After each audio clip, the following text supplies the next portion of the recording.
British fishermen forced to work within the tight constraints of the EU's Common Fisheries Policy, CFP, say they have run out of patience and are demanding a no-deal Brexit on the 31st of October. The UK's catching sector is ready to go into a post-Brexit future on World Trade Organization terms, according to fishermen in the Shetland Islands. Hopes of a deal with Brussels were raised last week when European Commission President Jean-Claude Juncker said he believed a revised deal with Boris Johnson was possible. But if the Prime Minister cannot agree upon a deal with Brussels, a new law forces him to request a 3-month extension to avoid a crash-out. Simon Collins, executive officer of the Shetland Fishermen's Association, said those he represents are not impressed by the government's handling of Brexit and any further delay to the UK's exit from the bloc would not be welcomed on the islands. Mr. Collins said Shetlanders are sick and tired of watching foreign boats sail into their waters and leave loaded with fish due to unfair quotas set by European officials.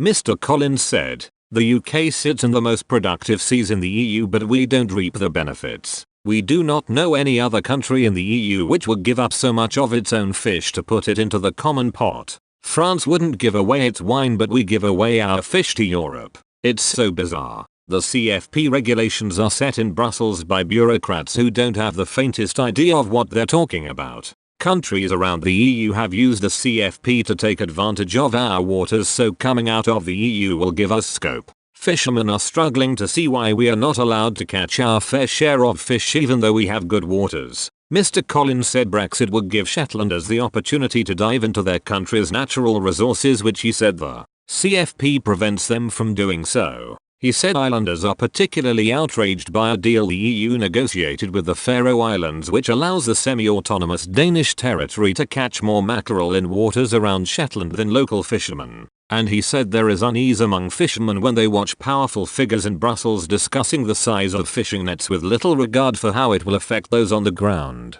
The Commission struck a deal with the Faroese which allows more Faroese fishing than Shetlanders are entitled to. This has caused outrage and we just have to put up with it. And if you take a species like North Sea herring, 88% of that is in UK waters, but our entitlement to that is around 15%. Not all the quotas are that extreme, but it's an example of how even if the fish is in our waters, we don't have the right to catch a fair share of it. After Brexit, we will say to countries, if you want to come in here to fish, you have to ask permission, and we are going to ask them to pay a price. Mr. Collins said fishermen are angry when they see Dutch, Danish, French, German, Swedish and Belgian boats catching a big chunk of what we have to offer. He said he appreciates the concerns of other industries across the UK who are wary of how a hard Brexit could impact them, but they must also understand enough is enough and we have put up with things too long. He expects Shetland's fishing industry to thrive after Brexit and said youths are showing a keen interest in breaking into the sector, with training courses fully booked. He dismissed the idea a 3-month Brexit extension would be a positive move for the UK, saying by the end of January the EU's annual fishing quotas will already be set and so Britain will be tied into the rules for another year. We have reached a point where our patience has run out and trust in our politicians has evaporated, he added.